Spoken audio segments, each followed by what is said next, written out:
1 in 7 adults are now addicted to ultra-processed food, including this guy. His name is Jeffrey Odwosny, and he claims to have been addicted to ultra-processed food since he was a little kid. And Jeffrey is not the only one. Apparently, 1 in 8 children are now addicted to ultra-processed food. And I mean like clinically addicted, showing symptoms of true addiction according to this paper from 2023. And if the findings are correct, where will we be in 5, 10, 20 years if things don't change? Will we seriously have an entire generation of ultra-processed food addicted kids? I started thinking about this after reading this CNN article on that guy, Jeffrey Odwosny. This disorder has almost killed me.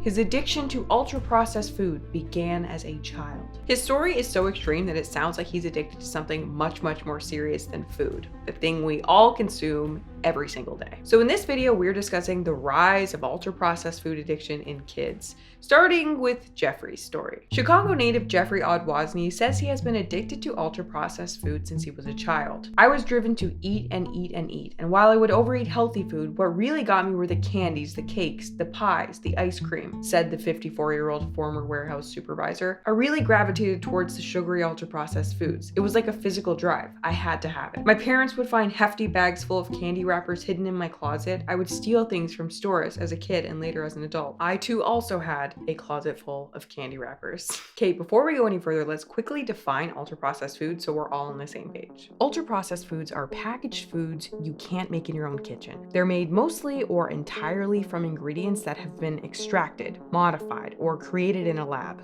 not whole foods. These products go through multiple industrial steps and are filled with additives, flavorings, and other engineered ingredients. The result?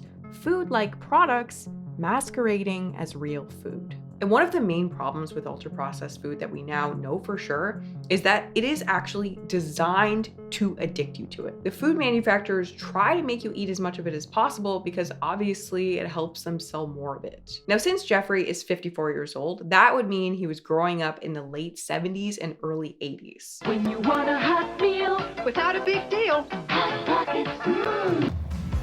And at that time, ultra-processed food was really just starting to take off. For reference, the Happy Meal was only invented in 1979, and you're at a time where more and more ultra-processed food is hitting the shelves, the freezers, and the microwaves every single year. Delicious little macaroni shaped like a roller coaster. Somebody order a pizza bake? Frosting outside, real fruit filling inside, and fortified with vitamins and minerals. So when Jeffrey says he was addicted to ultra-processed food since childhood, he was literally growing up during the rise of the modern UPF era. Ultra-processed foods are really kind of just babies themselves. I mean, the world had just gotten Cool Ranch Doritos. You know what I mean? Cool Ranch flavor on a chip. New Cool Ranch flavored Doritos brand tortilla chips. And even all the way back then, products were being enhanced with salt, sugar, and fat to make them as craveable as possible, but nowhere near to the degree that we see today. Today's food industry has mutated and evolved several times over since the Beanie Weenie days. We love those itsy bitsy teeny weeny cans of and cans beanie weenie. Now there's so much science that goes into our food, and modern children are up against a much more addictive food environment. Some 12% of the nearly 73 million children and adolescents in the United States today struggle with a similar food addiction, according to research. To be diagnosed, children must meet Yale Food Addiction Scale criteria, as stringent as any for alcohol use disorder or other addictions. That is such a crazy stat, 12%? That's around 9 million children. Can you imagine? That's like New York City just full of junk food addicted kids. And it's important to state clearly again, we are not just talking about kids liking junk food. We're not even talking about kids getting all hopped up on sugar and Mountain Dew. We are talking about kids actually getting addicted, which means these kids show symptoms like intense cravings, loss of control, and withdrawal. 10-year-olds, 7-year-olds, maybe even younger, meeting the criteria for real addiction. That is just not okay. Why do we have a food environment where this is happening? 911 emergency. Hi, is this McDonald's? McDonald's? No, this is the Mesa Police Department. Do you have an emergency? Can I get one with that meal? know. But what are these kids addicted to? Because I feel like it's probably not cubes of cheese and avocados. Like, you don't see kids running around addicted to sugar, snap peas, and chicken breast. No, they're getting addicted to sugary, salty, colorful, fun, heavily marketed, scientifically engineered, ultra-processed foods. Dr. Ashley Gearhart's research also shows about 14% of adults are clinically addicted to food, predominantly ultra-processed foods, with higher levels of sugar, salt, fat, and additives. While many people addicted to food will say their symptoms began to worsen significantly in adolescence, some recall a childhood focus on ultra-processed food. By age 2 or 3, children are likely eating more ultra-processed foods in any given day than a fruit or vegetable, especially if they're poor and don't have enough money in their family to eat enough quality food to eat. 2 or 3 years is mind-blowing. It immediately made me think of that little baby Cuba from that British fast food babies documentary. The one who was like 18 months old, drinking 6 cans of soda a day and only eating French fries. Meanwhile, his dad was like, I don't have control over what he eats. I got no control over what he eats. Sir, he can't reach up to the cupboards, okay? He can barely walk. You have literally all of the control over what he eats. But the baby Cuba situation is a rare one. The real reason most kids are eating mostly ultra-processed foods from the time they're 2 or 3 is because almost everything in the grocery store is an ultra-processed food. It's because we all mostly eat ultra-processed foods. This is a UPF. This is a UPF. This is a UPF. Most of the kids' aisles are UPFs. When you picture what ultra-processed foods kids are eating, you're probably imagining, I don't know, something like Dino Nuggies, Uncrustables, Welch's fruit snacks, of course, and maybe a Sunny D. I feel like that is the meal that like pops up in my head when I think about kids' ultra-processed food. But here's the insane thing, okay? That's not the prototypical meal. According to this new study, most of the ultra-processed foods being consumed by kids are not the usual suspects. They're actually foods that are pretending to be healthy.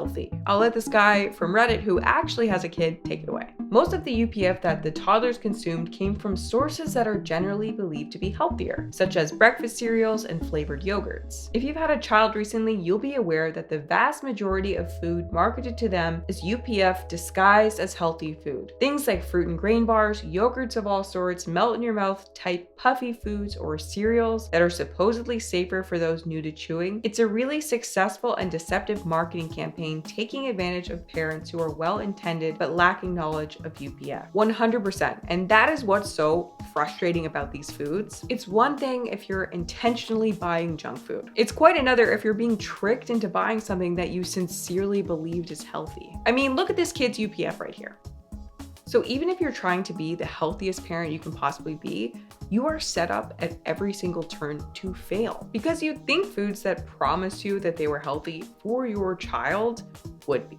Is that really so much to ask? If a product calls itself a fruit snack, for example, and boasts tons of vitamins and minerals, you would hope that it contains at least some fruit. But for some strange reason, that is just not the world that we live in. Most kids' snacks have the salt, sugar, and fat cranked and then hidden as best as possible in the ingredients list. And kids' brains are just not ready to deal with foods that are potentially engineered to be addictive. Ultra-processed food addiction also teaches the young brain what to expect from food, like how much sugar reward one should get from eating a snack, which makes healthier options less appealing. It's almost virtually impossible for a child or even a 14 or 15-year-old to be able to override all of this biology for very long, he added. In other words, a diet made up of 80% scientifically engineered junk food changes what kids want to and are actually willing to eat. But yeah, this new generation of kids is becoming straight up dependent on ultra-processed foods. They're eating tons of it,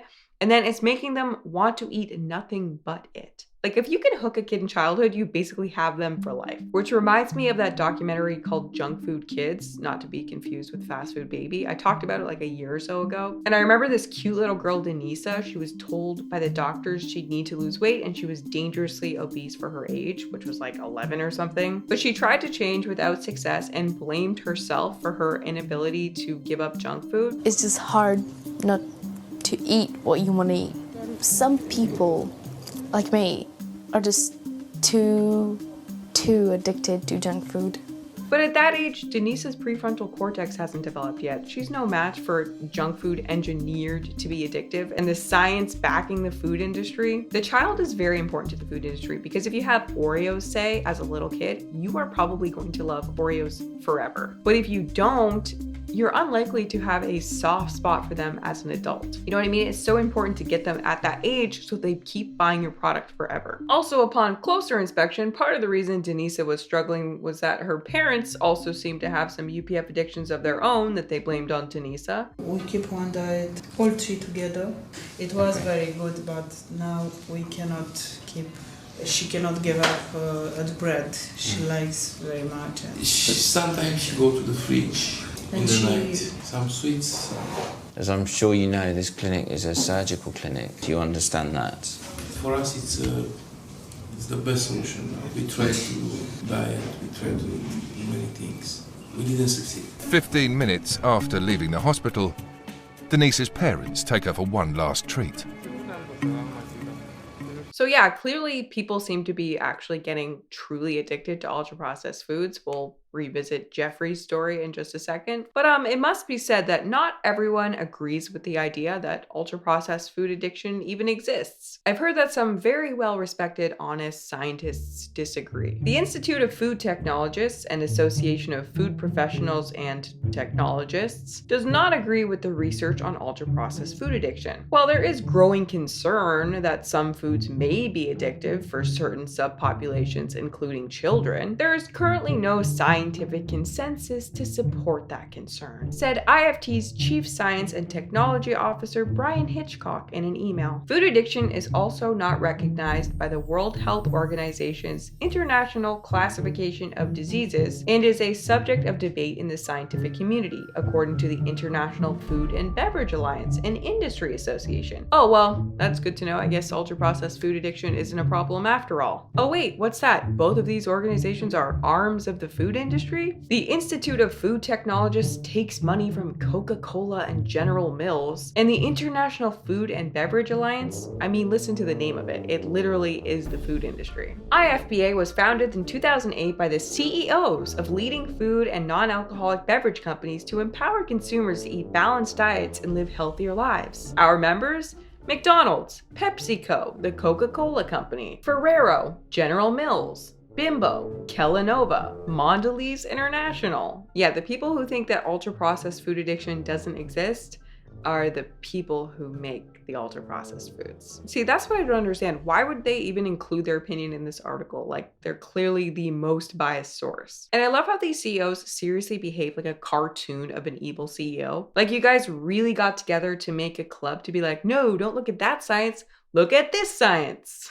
And I mean, let's check back with Jeffrey. What does his life situation tell us about what food addiction can be like? Traumatic experiences in early childhood helped to trigger and nurture his addiction to ultra-processed foods, Adwasny said. One of my earliest memories is being in a high chair with ashtrays going over my head and plates smashing into the walls. Instead of saying I'm sorry or showing love, my family would feed me. At first, he said his parents thought his overeating was funny and began calling him names such as the creeper when he would escape from his crib in the night to raid the refrigerator. As he grew, however, Adwasny's parents began to put locks on the refrigerator and kitchen cabinets. He was often ashamed of his eating. That's some serious trauma right there, and this is obviously a very extreme circumstance. But what it shows is that ultra-processed foods are really the most accessible drug there is. It can be an unhealthy coping mechanism that we all have access to. And it doesn't become a drug for everyone, but for a growing number of people, it clearly can be. And from what I understand, people can be addicted to almost anything. I'm sure some people could be addicted to any type of food, even if it wasn't ultra-processed, which is what makes it so much more dangerous that ultra-processed foods are being engineered using brain scans and neuroscience to get people hooked and then just being sold as normal food. It's really creating the conditions for a bad situation. And as a former food addict, you don't need to go through serious trauma to be addicted to food. And my situation was more mild, but it was still extremely destructive to my life. I just feel like it's crazy that there are no laws barring these companies from selling food that's been literally engineered to be addictive. And I feel like the only people who would disagree with that are the food industry themselves. Despite his preoccupation with food, Odwosny was careful not to overeat in front of strangers as he grew up. Instead, when faced at a party with trigger foods such as chocolate-covered peanut butter cups, he would leave to buy that specific food. His disorder took over his life. Before one meal of highly processed food was over, he was thinking about where to find the next. By 2016, his food addiction was at its worst. I mean, if you swap out food for drugs in this guy's story, it still makes sense. That's how extreme it is. The hiding, the secretive eating, the blacking out, the shame, the stealing, it mirrors the behaviors of people addicted to alcohol, drugs, or gambling. And a key feature is that many people who find themselves in this situation don't feel like they can stop. These foods are clearly destructive to their lives, but they literally can't separate themselves from them. And in the case of food, I mean, it's not like you need to find a drug dealer, it's everywhere all the time. Eating higher amounts of ultra-processed foods raises the risk of obesity and the development of chronic conditions including cancer, cardiovascular disease, type 2 diabetes, and depression. Still, many people find it hard to stop eating overly processed convenience foods such as hot dogs, french fries, crackers, frozen pizzas, sausages, sodas, donuts, candy, and ice cream. Nutrition is another issue. Ultra-processed foods are often missing critical nutrients the body needs, which are especially important during childhood when the brain and body are growing. What is left after all the high heat and manipulation needed to create the ultra-processed foods are the macronutrients, the calories, the carbohydrates, the fats, and sometimes a little protein. Micronutrients are typically destroyed, which include the vitamins, minerals, and antioxidant compounds that are known to confer health benefits. Children who eat a lot of ultra-processed foods could well be malnourished. So a lot of times what you'll see is these ultra-processed foods have the nutrients added back in so they don't actually appear like nutritionally empty. The simplest example is white flour. It's enriched. We add back in the nutrients that were kind of stripped out when it was processed. But it's just not the same thing as getting the nutrients from their natural source. We don't even quite fully understand how food works and interacts with our body, but we just know that stripping it all down and pulling it out and then putting it back in is not as effective as eating the real thing. But ideally, you're getting it from real food. But if you're eating mostly ultra-processed foods, it's like having all your nutrients coming from multivitamins. And kids that are only eating ultra-processed foods are in trouble. Actually, just earlier this year, a kid in Massachusetts went blind because he was only eating hamburgers, french fries, and juice boxes. Now, according to the International Food and Beverage Alliance, remember that's the food industry, our trusted source. According to the International Food and Beverage Alliance, however, there is no clear, objective, reliable, or scientifically validated definition for ultra-processed food. It is a catch-all, non-scientific concept that doesn't adequately account for nutritional differences in products. The scientific evidence to date, and agreed upon by many authorities internationally, is that it is ultimately the nutritional composition of foods and of an individual's diet that matters. Ah yes, ultra-processed food, the concept invented by a scientist for scientists, is a non-scientific concept. I keep hearing this around that's a non-scientific term. The concept of ultra-processed foods is very much so a scientific term. It was created in 2009 by a Brazilian scientist named Carlos Monteiro. He was thinking about the problem of the obesity epidemic and the growing issue of diet-related chronic disease. And we had been just looking at the nutrients in foods for a very long time, aka doing the thing that the IFB suggested. That model, sometimes called nutritionism, proposed the idea that we stop just looking at the nutrient composition in foods, because clearly that wasn't working for us. The nutrition composition is what we've been looking at for the last however many decades, and it hasn't been working. He thought, what if it's not just the nutrient composition? What if it's the processing of these foods? It's how these foods are being made. According to Monteiro, ultra-processed foods are not food. They are concoctions. And they contain some real foods, but they end up turning into a hodgepodge of dyes, flavorings, emulsifiers, and thickeners developed in the laboratory to last longer and cost less, with intense flavor and preferably not satiating for people to eat more and more. All this ultra-processed food stuff sometimes sounds too crazy to be true. Like even the word ultra-processed food kind of sounds like your typical diet buzzword, but it's a very real situation. Yes, it needs more research like everything, but there's more and more of it being done every single day, and none of it is looking good. And I'm honestly kind of shocked that CNN didn't report the origin of this claim, because it's not a secret that this company is the food industry. I mean, it's literally named the International Food and Beverage Alliance. It may as well just be called Big Food United. Overcoming his his addiction to food and later alcohol has been a difficult journey for Odwosny. In an attempt to control his eating, he underwent 2 bariatric surgeries that typically have a high success rate. Miserable and so overweight he could no longer do his job, Odwosny went on short-term disability and checked into rehab for a bit. The treatment plan didn't work, so he tried another and then another. Today, Odwosny is in recovery and is studying to become a certified alcohol and drug counselor in the Chicago area. He credits much of his success to his wife, Kimmy, who he met during the COVID-19 pandemic while attending support groups. Anyway, thank you so much for watching, and I will see you in the next one.